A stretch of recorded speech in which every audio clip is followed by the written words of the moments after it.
seem like the time to love and leave 'em and disappear right after the song. So give me the night to show you, hold you. Don't leave me out here dancing alone.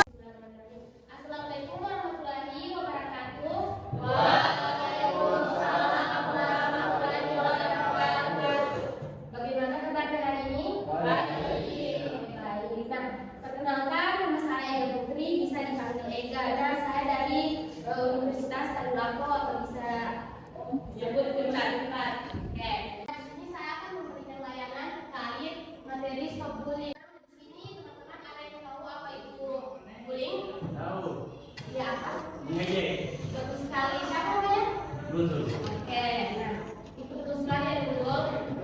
Nah, bullying itu adalah perilaku agresif yang dilakukan seringkali oleh satu individu atau kelompok terhadap orang lain yang berbeda dengan tujuan merendahkan atau menyakiti. Nah, bullying ini bukan untuk satu orang, tapi untuk kelompok. Selanjutnya,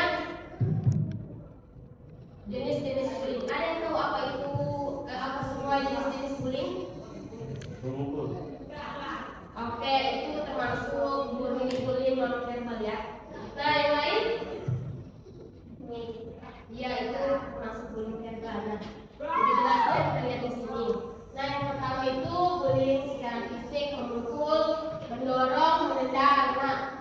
Nah, ada juga sosial, mengucilkan, menyamarkan humor.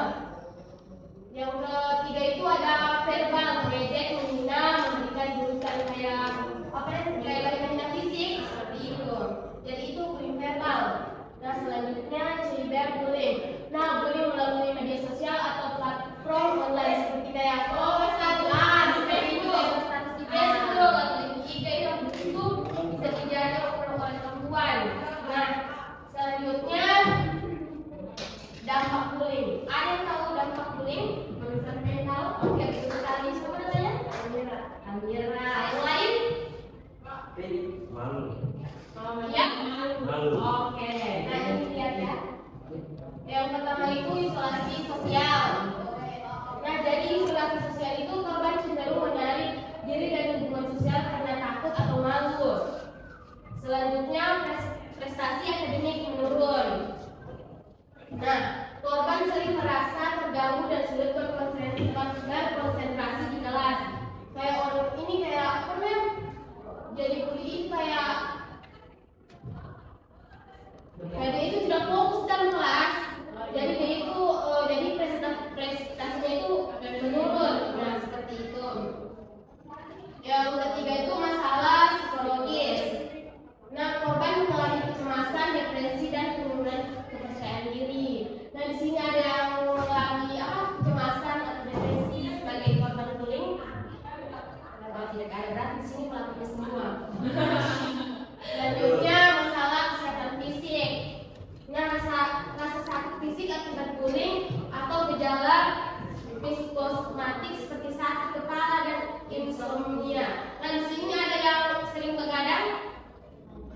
Nah, itu salah satu masalah kesehatan fisik. Selanjutnya, tanda-tanda peserta didik mengalami bullying.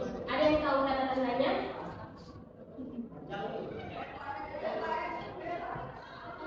Oh, tidak ada. Selanjutnya, yang pertama itu penurunan prestasi. Biasanya kalau orang yang suka dibully itu biasanya prestasinya itu menurun karena dia itu kayak takut sudah dari sekolah seperti itu. Nah, ini penjelasannya. Kesulitan dalam mengikuti pelajaran dan menurunnya nilai akademik. Selanjutnya, perubahan perilaku. Siswa yang biasanya aktif menjadikan dia makin cemas. Selanjutnya, menghindari sekolah, mengeluh sakit atau menolak pergi ke sekolah. Nah, biasanya yang sering dibully itu biasanya dia itu kan dia itu beralasan sakit ke sekolah, ternyata sebabnya dia itu karena dibully, jadi dia takut ke sekolah, jadi dia itu mencari alasan seperti itu. Selanjutnya cedera fisik. Nah, luka atau lebam yang tidak dapat dijelaskan. Biasanya korban bullying itu dia kan luka dan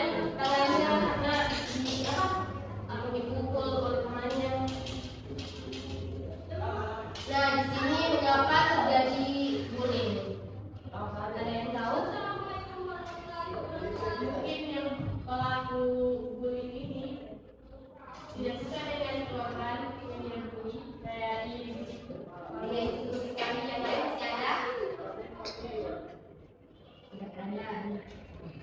Yang pertama itu pengaruh lingkungan.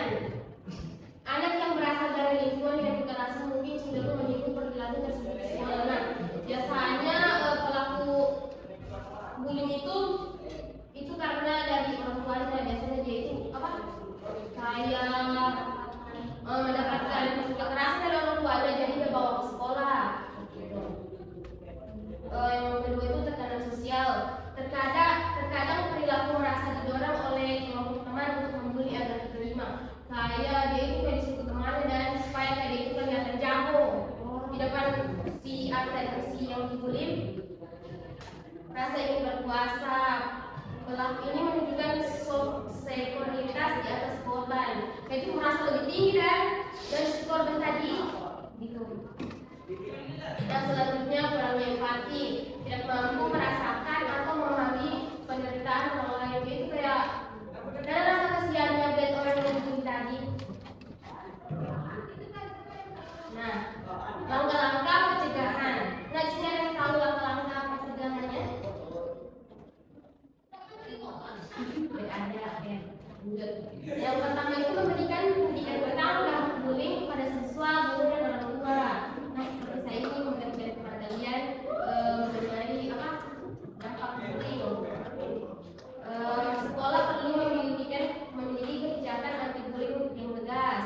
Jadi sekolah itu harus tegas, harus punya peraturan seperti itu.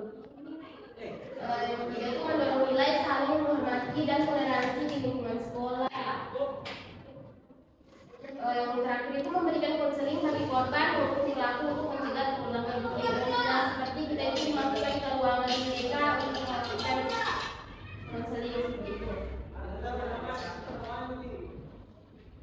Nah, begitu. Nah, penutup. Kita semua memiliki tanggung jawab untuk menciptakan lingkungan sekolah yang aman dan inklusif. Nah, setiap tindakan bullying harus segera ditindaklanjuti dan kita harus mendidik peserta tentang pentingnya saling menghormati. Sampai di sini, apakah kalian sudah memahami apa yang kakak sampaikan dari dampak bullying, langkah-langkahnya, mengapa terjadi bullying? Sudah? Nah, di sini kita ada kuis yang bisa menjawab pertanyaan. Di sini ada 2 pertanyaan. Yang bisa menjawab akan kakak kasih hadiah. Jawab yang cepat ya, kita jawab nih. Apa yang kamu lakukan jika kamu melihat temanmu menjadi korban bullying? Menolongnya. Terus? Ayo jawab dulu.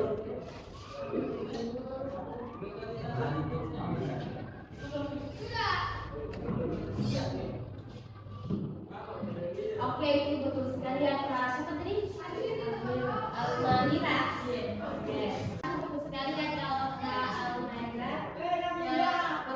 Almanira berbaju.